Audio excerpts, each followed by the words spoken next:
A biblical perspective on life, culture and current events. This is 2020 on Vision. But first, recent bills in the federal and state governments of Australia potentially will curtail freedom of religion and also freedom of speech. And we're joined today by Mike Southon in Sydney to discuss these bills. Mike, welcome to the program. Thanks for having me. Mike, there's a lot going on here. We've got two state governments and the federal government all looking to pass bills that will really curtail religious freedom. Let's start with Queensland. What's happening in Queensland? Well, in Queensland, they've passed the bill. So the Respect at Work bill was a replacement for the anti-discrimination legislation that the Queensland government tried on earlier this year. Now, we successfully, and the churches of Queensland successfully ran a campaign against the anti-discrimination bill, and it was pulled, which was a really exciting outcome. But then it was replaced by the Respect at Work bill, which is very cut down, but still has some real problems when it comes to freedom of speech and freedom of religion. Yeah, it's an interesting name, isn't it? The Respect at Work bill. Do you think it's going to affect people outside the workplace as well as at work? Oh, absolutely, because it's got legislation about harassment at work and things like that, and some of that legislation is a bit problematic. But it has tacked on anti-vilification legislation, so things you can say just in the general public and whether it's classed as vilification. And the definition of vilification here is just so extremely broad. It's anything that could be considered hateful. Now, I don't even know what hateful means. It doesn't necessarily mean inciting hatred. I think that Brussels sprouts are hateful. So, and it goes a step worse than that. It's not saying, well, you know, what the courts decide is hateful or what we can define as hateful.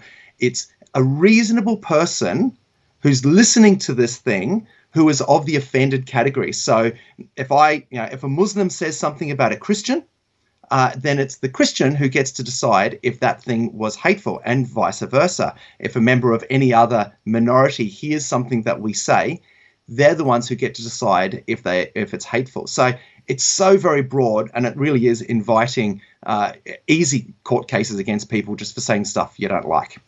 Well, I mean, it sounds to me like even a fan of a certain sporting club could say something about another sporting team and say, you know, I hate the Bulldogs, or I hate the Broncos, or I hate St Kilda. And that's hate speech, isn't it, if they're saying that they hate, and that could potentially lead to some sort of case as well? Well, it is actually only on certain characteristics of the person that you are not allowed to be hateful. And your football team is not a protected category, although living down in Southern Shire with the Sharks, maybe it should be. But the categories are the ones that you expect, like race and disability, but they've added in gender identity, religion, sex, sexual characteristics, sexual orientation. So it's really in the areas of religion and then this contested area of sex and gender and sexuality. That's where, and you can imagine, it's pretty easy for one side to say something that the other side considers hateful. One side considers that just using the wrong pronouns is a hateful thing to do, whereas another group would say, well, even just saying that a man could become a woman is a hateful idea. So you can see how this word hateful opens up a huge can of worms as to what are you allowed to say, what are you not allowed to say. Yeah, well, it does sound like a can of worms, and it's an interesting time to pass legislation because there's going to be an election in Queensland in a couple of months. Yes. And my understanding is there was no real discussion or dialogue with organisations like yours, Freedom for Faith. They just sort of rushed this bill through? They did. And so, it wasn't rushed in the way that they did have an inquiry, and they went through the committee, and the combined heads of faith put in a submission into that committee, and the committee failed to reference that submission even once in its report. And then we wrote to the Premier, we wrote to the Attorney General, and I'm talking about signed by pretty much every head of church, Muslims as well, Hindus, a whole bunch of people signed this saying this legislation is really a problem. And the Attorney General wrote back to us saying that she was too busy to meet with us. And we asked again, and we were told again that neither the Premier nor the Attorney General could meet with us.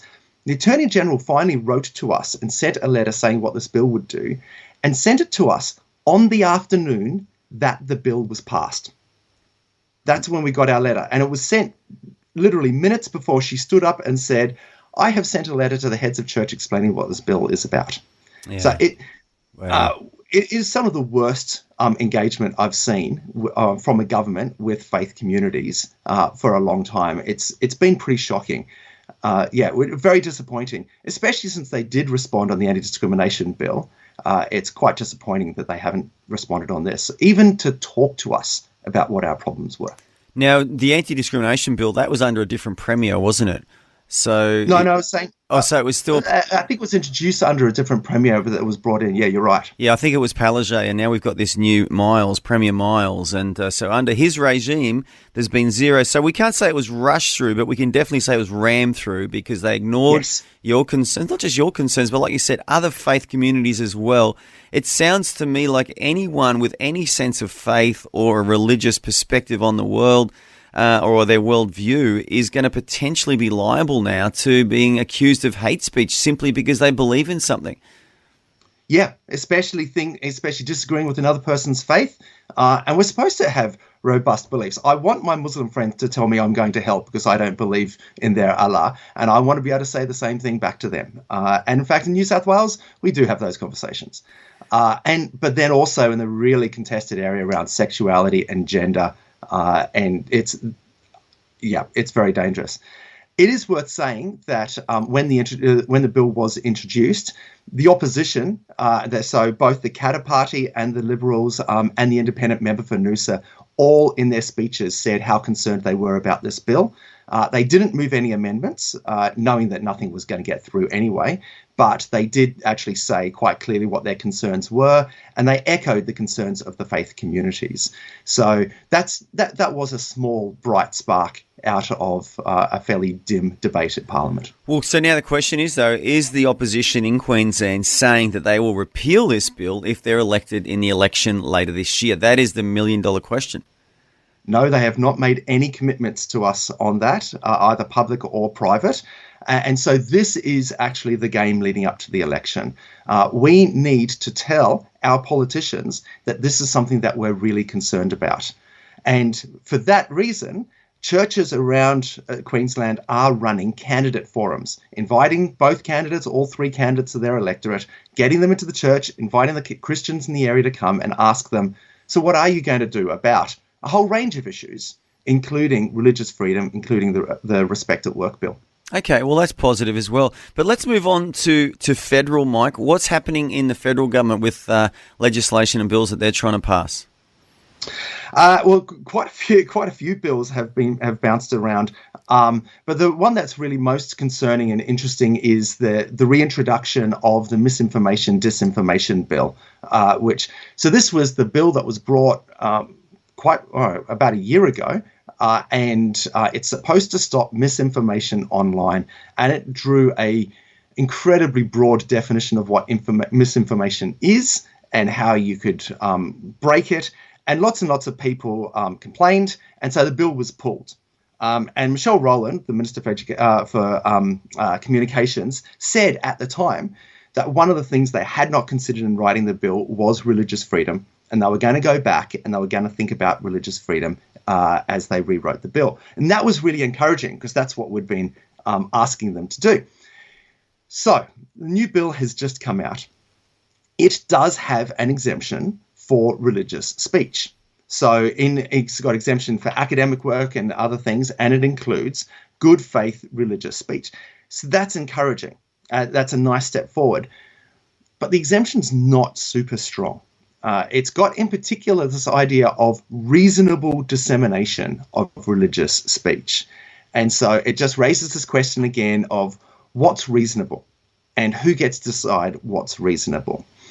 This bill adds an extra level of uncertainty because in the end, it's not the courts who are going to decide what is information. Because what this bill is doing is it's telling Facebook that it has to take down misinformation and disinformation. And then it's offering fines to Facebook. If Facebook continually fails to take down disinformation, it's looking at a fine in a range of about $1 billion. It's a percentage of its global annual income. So huge fines telling a private company you've got to take down misinformation. And the definition of misinformation is if it's reasonable. So now Facebook gets to decide what is reasonable. What is reasonable religious speech? What is reasonable religious debate? And Facebook gets to take it down and say, it's not our fault. The government told us to take down misinformation. Yeah. So we're still very concerned about this bill because it gives these private companies carte blanche to just take stuff down and say it's not our fault.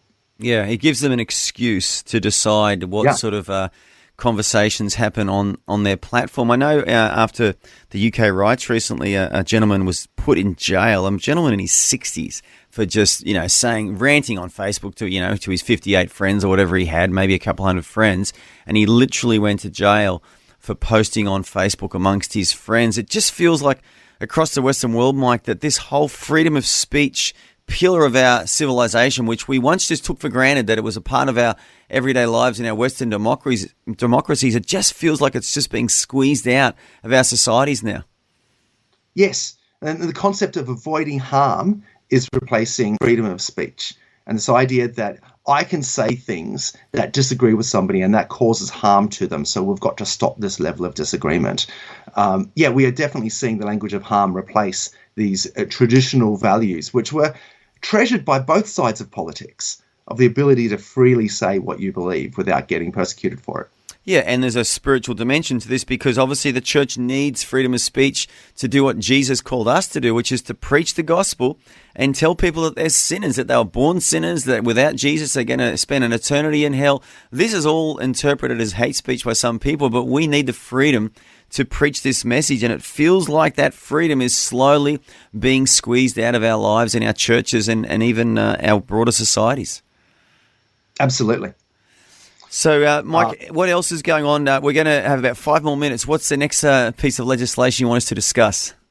South Australia, the Greens have introduced a bill that would be stripping religious freedoms from institutions, both schools and other faith-based institutions, their ability to employ people who agree with them. And we're going to be, in the next few weeks, asking people to write to their MP to tell them to reject this bill. It is a Greens bill, so it gives the Labor government a good opportunity to go, well, it's not our bill, we don't support it. And it's a good opportunity to strengthen them to support religious freedom. South Australia also has a conversion practices bill, so conversion therapy, that they've just introduced. And it actually looks like it's an improvement on the New South Wales bill, which was an improvement on the Victorian bill. So it's quite encouraging that we're starting to see a trajectory of government starting to be a little bit more sensible about that. But we'll be asking for improvements to that bill as well.